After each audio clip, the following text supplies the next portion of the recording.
so first thing you're going to want to do is turn this on. You have to reach all the way back here, and there's a little button that you just flip upwards, and then the machine's going to start. All right, so there might be a little menu that comes up here. You can just hit later. And now what you want to do is you want to go ahead and hit print file. So there's a lot of other things here that you don't need to worry about if you're just wanting to print a file, but just to print a file, just tap on print file.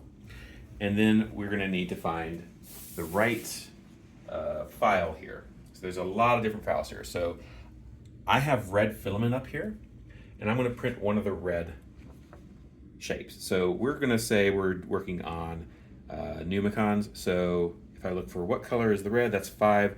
Or what color is 5, that's red. I'm going to find the pneumacons where it is red.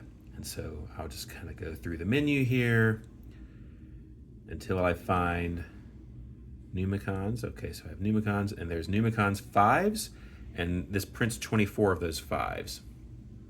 All right, so it's going to take 2 hours and 43 minutes. I'm going to hit print.